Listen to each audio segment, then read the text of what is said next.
Confident ഗ്രൂപ്പിന്റെ പ്രതിനിധികൾ മാധ്യമങ്ങളെ കാണും. ഇതൊരു വലിയൊരു ഒഫൻസ് കണ്ടെത്തിക്കൊണ്ട് ഇവിടെ വന്ന് ചെയ്തതല്ല. അതാണ് അതിന്റെ രത്നച്ചുരുക്കം. അതില് നമ്മള് അവരുമായിട്ട് വളരെയധികം കോപ്പറേറ്റ് ചെയ്ത് നിന്നിരുന്നു. അതുപോലെ തന്നെ ഇൻകം ടാക്സിന്റെ ഒഫീഷ്യൽസ് ആൻഡ് ദെയർ ഇൻസ്പെക്ടേഴ്സ് അവരെല്ലാം വളരെ റീസണബിളായിട്ടാണ് നമ്മളോട് ഇടപെട്ടതും പ്രവർത്തിച്ചത്. അതിലൊന്നും യാതൊരുവിധ ബുദ്ധിമുട്ടും ഉണ്ടായില്ല. ഞാൻ തന്നെ ഇവിടെ 5 ദിവസം എൻ്റെ ഓഫീസിലുണ്ടായിരുന്നു.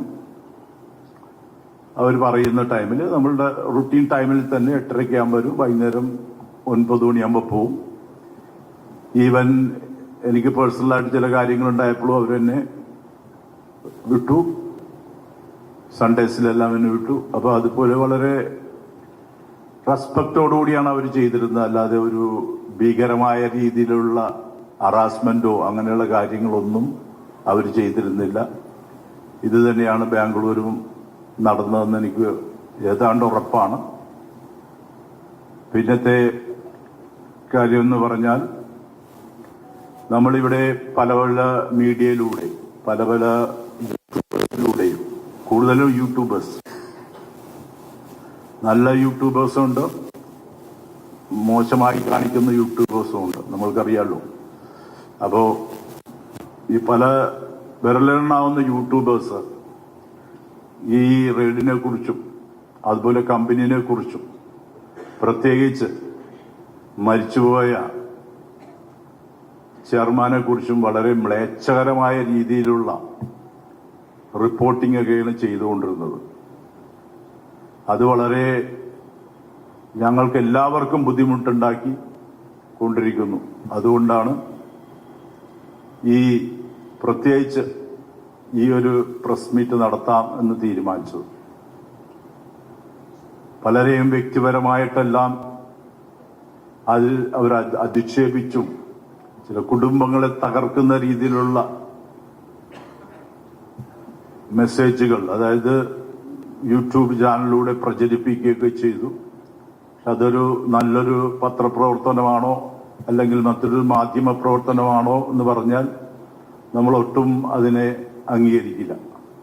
പക്ഷെ നമ്മൾക്ക് അതിന് എതിരായിട്ട് നിൽക്കാനോ അതിനെതിരെ സ്റ്റോപ്പ് ചെയ്യാനോ സാധിക്കില്ല. പിന്നെ നമ്മളെ പ്രബുദ്ധരായ മലയാളികൾ, അവർക്കെല്ലാം ഇത് മനസ്സിലാവും. പലരും ധാരാളം പേര് എനിക്ക് വാട്സപ്പ് അയക്കുകയും അതുപോലെ തന്നെ വിളിക്കുകയൊക്കെ ചെയ്തു. പക്ഷെ എന്നിരുന്നാലും ഈ ഒരു അവസരത്തിൽ എനിക്ക് ഫോൺ അറ്റൻഡ് ചെയ്യാൻ പറ്റിയിരുന്നില്ല. പല മീഡിയക്കാരും, പല മെയിൻ സ്ട്രീം മീഡിയക്കാരും എല്ലാം എന്നെ വിളിച്ചിരുന്നു. ബട്ട് നമ്മൾക്കത് ചെയ്യാൻ പറ്റുന്നൊരവസ്ഥയായിരുന്നില്ല. അവരുടെ വേറെ പല മാധ്യമങ്ങളും, പ്രത്യേകിച്ച് യൂട്യൂബേഴ്സെല്ലാം ഇത് പറഞ്ഞിരുന്നത് കമ്പനിയിലെ ED റെയ്ഡാണ്. അത് പിന്നെ 2 ദിവസം കഴിഞ്ഞ് മാറി.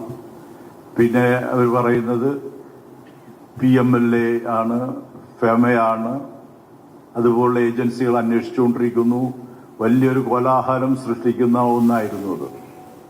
ദയവ് ചെയ്ത് നിങ്ങളും ഇത് ഈ പ്രസ് മീറ്റ് അല്ലെങ്കിൽ ഇത് കാണുന്ന പ്രേക്ഷകരും മനസ്സിലാക്കുക, ഞങ്ങൾക്ക് അങ്ങനെയുള്ള യാതൊരുവിധ കാര്യങ്ങളും ഉണ്ടായിരുന്നില്ല. അങ്ങനെ ഒരു ഏജൻസിയും കമ്പനിയിൽ വന്നിട്ടുമില്ല, ചെയ്തിട്ടുമില്ല.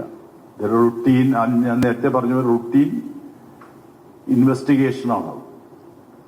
ഇതുപോലെ GST നടക്കാറുണ്ട്. 2 വർഷം മുമ്പ് GST ഉണ്ടായിരുന്നു.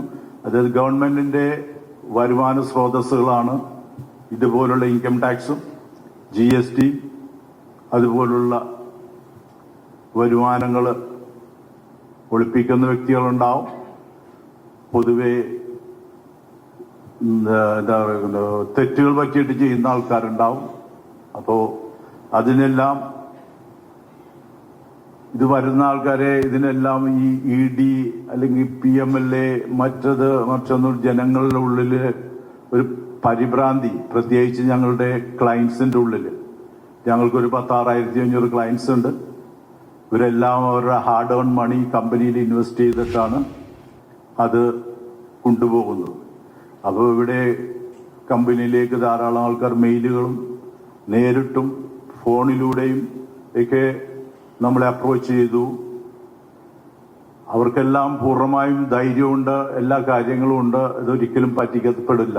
കാരണം ഇവിടെ 2026 ഓഗസ്റ്റ് 1-ാം തീയതി കമ്പനി തുടങ്ങിയിട്ടുണ്ടെങ്കിൽ അന്ന് മുതൽ ഇന്ന് വരെ ഒരാളുടെ ₹1 കൂടുതലായിട്ട് വാങ്ങിക്കുകയോ അവരെ കബളിപ്പിക്കുകയോ അവരിൽ നിന്ന് എന്താ പറയുക മുതലെടുക്കുകയോ ചെയ്തിട്ടില്ലെന്നുള്ളതാണ് നഗ്ന സത്യം. അപ്പൊ ഇതൊരു ഉത്തരവാദപ്പെട്ട കമ്പനിയാണ്. ഉത്തരവാദിത്ത രീതിയിൽ എല്ലാം നടത്തിക്കൊടുക്കുക, പറയുന്ന കാര്യങ്ങൾ അതേപോലെ ചെയ്യുക എന്നുള്ളതാണ് കമ്പനിയുടെ പ്രിൻസിപ്പിളും.